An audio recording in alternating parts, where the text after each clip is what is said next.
Hey guys, welcome to the channel let's do something.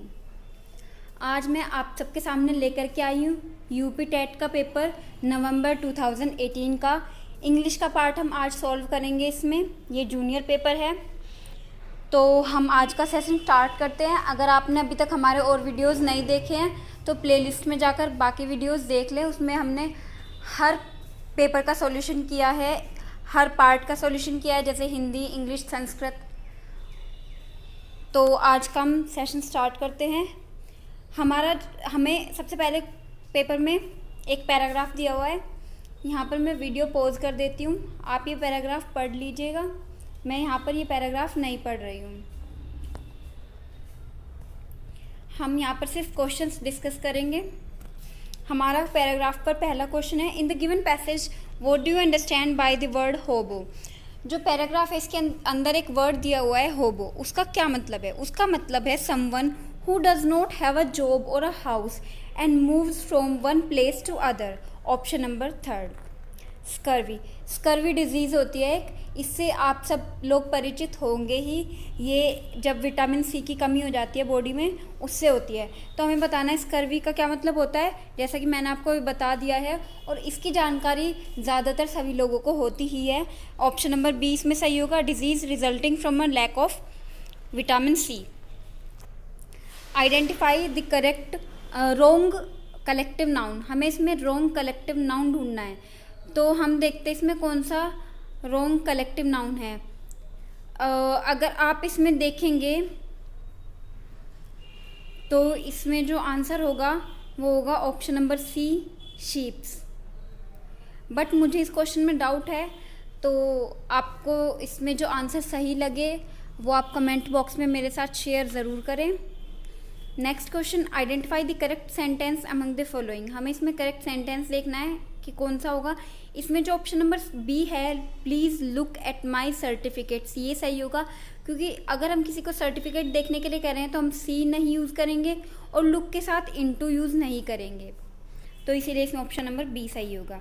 Complete the following sentence with the most appropriate word. हमें इसमें most appropriate word के साथ इस sentence को complete करना है। Let us not confuse liberty with licence. जो confuse है उसके साथ विद प्रिपोजिशन का यूज होगा। Which conjunction will be the most appropriate to join the following sentence. अब हमें इसमें सेंटेंस को जोड़ना है इन दोनों को। He lost the prize, he tried his best. तो हम किस तरीके से जोड़ सकते हैं? हम इसको इस तरह से जोड़ सकते हैं, दो he tried his best but lost the prize. अब हमने इसमें दो कंजक्शन का यूज़ किया है, दो और बट। हम देखते हैं कि इसमें कौन सा कंजक्शन है ऑप्शंस में। ऑप्शन नंबर ए, दो। हमारा next question, which part of the following sentence is predicate. हमें इसमें प्रेडिकेट ढूंढना है सेंटेंस में। On Saturday morning my friends and I play football in the park. तो अगर आपने सब्जेक्ट प्रेडिकेट अच्छे से पढ़े हैं तो ये बहुत आपके लिए सिंपल क्वेश्चन होगा और 1 मार्क्स इसका आपको इजीली मिल सकता है। सब्जेक्ट और प्रेडिकेट क्या होता है? सब्जेक्ट किसी नाउन को या फिर जो करता है उसको डिनोट करता है। तो इसमें क्या होगा? Predicate option number C, play football in the park. जबकि जो on Saturday morning my friends and I, इसमें सब्जेक्ट होगा। What will be the feminine gender of wizard? Wizard का मीनिंग क्या होता है? इसका मतलब होता है जादूगर। तो जो इसका जेंडर हमें चेंज करना है, इसको फेमिनिन जेंडर में चेंज करना है, तो कैसे होगा? जादूगरनी। तो उसको इंग्लिश में क्या कहते हैं? Which. Option number B. The masculine gender of vixen. Vixen का जो मैस्कुलिन जेंडर होगा वो होता है fox. Which of the following sentence has the correct punctuation mark. हमें इन चारों में करेक्ट पंक्चुएशन मार्क ढूंढना है। तो हम देखते हैं कि इसमें कौन से में सही है। तो हम एक एक करके ऑप्शन देखेंगे। पहले ऑप्शन में क्या है? द मिनिस्टर सैड, फिर कोमा लगा हुआ है, लेकिन इसमें जो ये सेमीकोलन वाले जो है ये मिसिंग है, तो ये नहीं होगा। नेक्स्ट देखते हैं, इसमें कोमा मिसिंग है सैड के बाद, इसमें ये भी है, ये बिल्कुल सही है। इसमें ये कोमा मिसिंग है, तो इसीलिए इसमें जो ऑप्शन नंबर सी है वो बिल्कुल सही होगा। हमारा next question, which among the following suffixes is not suitable for the root word prevent. जो प्रिवेंट है उसके लिए सफिक्स ढूंढना है। मतलब इसमें 3 दिए हुए हैं इसके सफिक्स जो लग सकते हैं और एक नहीं है, तो हम देखते हैं इस प्रिवेंट के साथ कौन कौन से सफिक्स जुड़ सकते हैं। प्रिवेंट के साथ IVE प्रिवेंटिव, ये बिल्कुल सही है। प्रिवेंटेबल भी एक सफिक्स बिल्कुल सही जुड़ जाएगा। प्रिवेंटिंग भी सही होगा, जबकि प्रिवेंशियस नहीं होता है, तो इसीलिए इसमें ऑप्शन नंबर डी सही होगा। Identify the phrasal verb in the following sentence, हमें इसमें फ्रेजल वर्ब ढूंढनी है क्वेश्चन में। तो हम देखते हैं thieves broke into the blank in the middle of the night, तो इसमें जो फ्रेजल वर्ब है ये है option number B, broke into. Complete the following sentence with the most suitable option, इसमें सूटेबल ऑप्शन ढूंढना है। I did not know anybody in the party, क्योंकि हम कैसे यूज़ करते हैं कि मैं किसी को नहीं जानता, तो इसमें नोबडी, समबडी और समवन का यूज़ नहीं होता है इस टाइप के सेंटेंसेस में। विच of the following is not a homophonic pair, homophonic pair, homophones क्या होते हैं, जिनकी जो साउंड होती है वो सेम होती है बट जो उनकी स्पेलिंग होती है वो डिफरेंट होती है। जैसे कि प्रिंसिपल और प्रिंसिपल, इनकी स्पेलिंग्स तो डिफरेंट है लेकिन जो साउंड है वो सेम रही है और जो स्पेलिंग है वो डिफरेंट है। स्टेयर, स्टेयर, इसकी जो साउंड है वो सेम दे रहा है लेकिन जो स्पेलिंग है वो अलग है। स्टील, स्टील, ये जो साउंड है ये दोनों की सेम है, प्रोनाउंसिएशन सेम है लेकिन जो स्पेलिंग है वो अलग है। जबकि जो काइट और किट, इन दोनों की जो साउंड है वो भी अलग है और स्पेलिंग जो है वो भी अलग है, तो इसीलिए जो इसमें होमोफोन नहीं होगा वो होगा option number B. Which of the following words does not have a silent word letter in the pronunciation, अब हमें इसमें देखना है कि किसमें कोई साइलेंट लेटर नहीं है।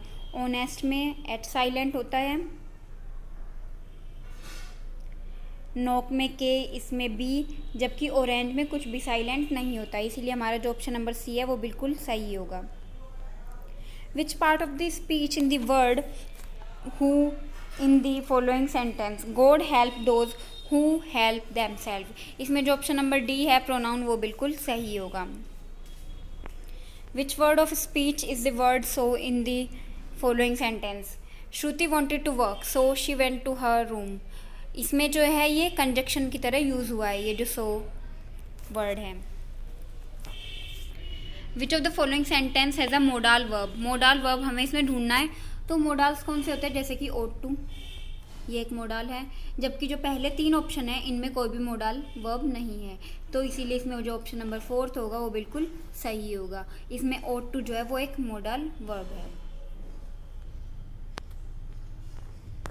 हमारा next question, which of the following sentence has a possessive pronoun, possessiveness मतलब कि जैसे जिसमें mine, your, his, hers, ours, theirs, इस तरह के जो वर्ड्स यूज होते हैं वो होते हैं पॉजेसिव प्रोनाउन के। हमें देखना है कि ऐसा किस सेंटेंस में, ऐसा है 4th ऑप्शन में, ours is a vast country, इसमें जो अवर्स है वो एक पॉजेसिव प्रोनाउन है। Which of the following sentence has a collective noun, इसमें जो कलेक्टिव नाउन है वो देखना है, इसमें कलेक्टिव नाउन है कैटल, ऑप्शन नंबर ए में। Identify the sentence in passive voice, हमें इसमें जो सेंटेंस है उस वो पैसिव वॉइस में ढूंढना है, तो जो ऑप्शन नंबर 3 है, he will be taken care of, ये पैसिव वॉइस में है, जबकि ही टीचेस केमिस्ट्री ये एक्टिव वॉइस है, they live in this city, Ram is flying a kite, ये सब एक्टिव वॉइस के सेंटेंसेस है, जबकि जो ऑप्शन नंबर 3 है, he will be taken care of, ये एक पैसिव वॉइस का सेंटेंस है। जो पैसिव वॉइस के सेंटेंस होते हैं उसका कुछ इस तरह का फॉर्मूला होता है, जैसा कि ये दिया हुआ है, सब्जेक्ट प्लस विल या shall plus be plus verb की 3rd फॉर्म यूज होती है, ये सबसे इंपॉर्टेंट है आपको देखना, वर्ब की 3rd form plus by plus object. Identify the sentence in active voice, हमें इसमें एक्टिव वॉइस में ढूंढना है, तो इसमें जो ऑप्शन नंबर 3 है, I know nothing about western philosophy, ये जो ऑप्शन नंबर 3 है ये एक्टिव वॉइस में, बाकी तीनों पैसिव वॉइस में है। जैसा कि मैं आपको बता देती हूँ, French is not taught in my college, इसमें क्या है 3rd फॉर्म टॉट, तो ये एक्टिव नहीं हो सकता। कोट ये भी 3rd फॉर्म है और नोट भी 3rd फॉर्म है, तो इन तीनों में क्या है, ये पैसिव वॉइस है, जबकि जो 3rd ऑप्शन है इसमें एक्टिव वॉइस है। Which of the following sentence is an exclamatory one, इसमें एक्सक्लेमेटरी सेंटेंस ढूंढना है, तो ये सबसे इजी क्वेश्चन है मेरे ख्याल से पेपर का, ये आपको देखते ही पता चल जाएगा, इसमें आपको कुछ सोचना नहीं है, कुछ भी नहीं करना है ना, इसमें सिर्फ आपको क्या देखना है, ये एक्सक्लेमेटरी मार्क, एक्सक्लेमेटरी साइन, ये जो ऐसे होता है, तो ऐसा सिर्फ ऑप्शन नंबर डी में है और ये हमारा ऑप्शन बिल्कुल सही होगा। Which of the following word has a silent letter in it. हमें इसमें देखना है कि किस में एक साइलेंट लेटर है। तो हम देखते हैं बट में कोई साइलेंट नहीं होता है, ना ही क्योर में होता है, ना ही फोन में होता है, जबकि जो काम है, काम में जो एल है वो साइलेंट होता है। तो इसलिए इसमें ऑप्शन ए सही होगा।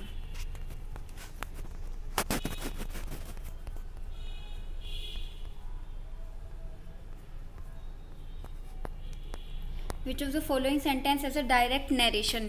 इसमें डायरेक्ट नरेशन मतलब कि डायरेक्ट जिसमें बात कही गई हो। तो हम देखते हैं कि करके ऑप्शंस में he has told me that his father was a police officer, मतलब मुझे तो उसने बताया था कि उसके पिता एक पुलिस ऑफिसर है। तो इसमें ये डायरेक्ट नरेशन नहीं होगी। My mother tells us that her uncle was a salesman. जो मेरी माता है, इसमें भी जो नरेशन है वो डायरेक्ट नहीं है। He said to me do not cross the limit. उसने मुझसे डायरेक्ट कहा कि तुम अपनी हदें पार मत करो। तो इसीलिए इसमें जो ऑप्शन नंबर सी है वो बिल्कुल सही होगा। Shyam said to me that he was not at ease yesterday. ये भी डायरेक्ट नरेशन का नहीं होगा।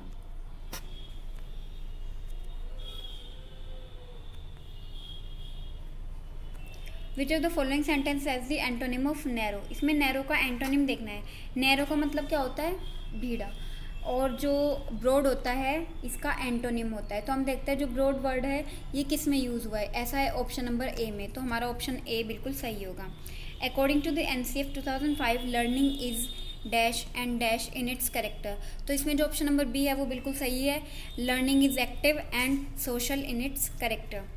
What does motivation do in the process of learning. Learning में मोटिवेशन किस तरीके से काम आता है? ये इस तरह से काम आता है कि बच्चों में जो इंटरेस्ट है वो बढ़ा देता है।